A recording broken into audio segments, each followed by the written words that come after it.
The parents of 15-year-old Natasha Ednan-Laperouse, who died after she ate a sandwich containing allergens that weren't labelled, have campaigned tirelessly for new food safety legislation. And in October, Natasha's law came into effect. Her parents, Nadim and Tanya, have now been honoured by the Queen with OBEs, and I'm very pleased to say that they join us now. A very good evening to you both.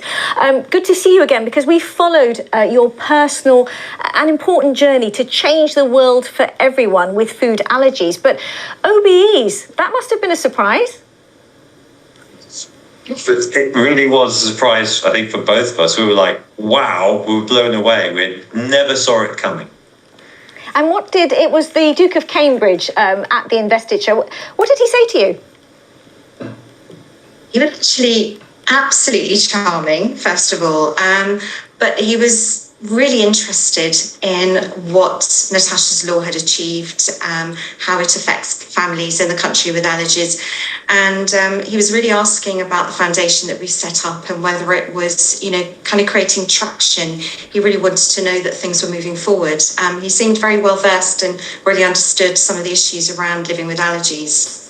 And are you comforted but also proud about the change that you have made?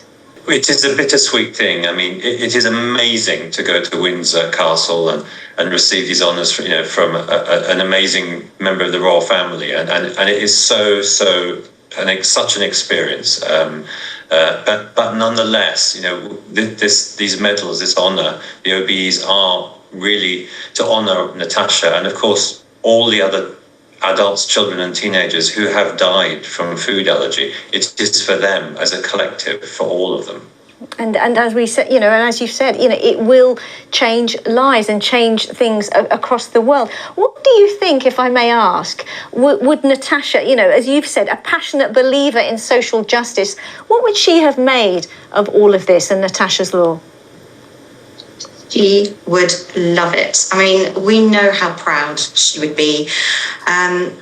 It's such a difficult one because we want her with us more than anything, and we would swap that in a heartbeat. When you lose a child, you're changed completely, and any parent who's lost a child will understand that you're not the same person. And so for us to be on this path now does feel like the right thing to do. And she would be absolutely cheering us every step of the way, because she found it hard living with her food allergies. It was, fraught with danger. And so to be able to help others like her would have been very much something she'd want us to do. And just briefly, what next? You mentioned the Research Foundation.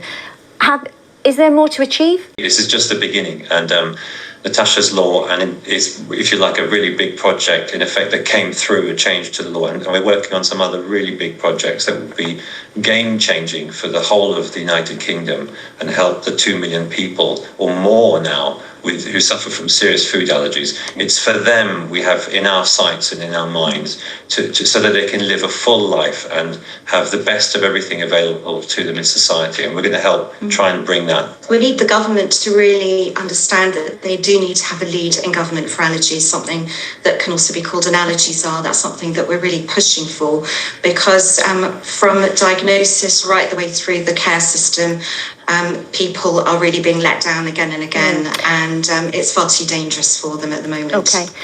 Well, to you both, Nadim and Tanya, and of course your son Alex, many thanks, and we wish you all the best. Thank you. Lovely. Thank you very much.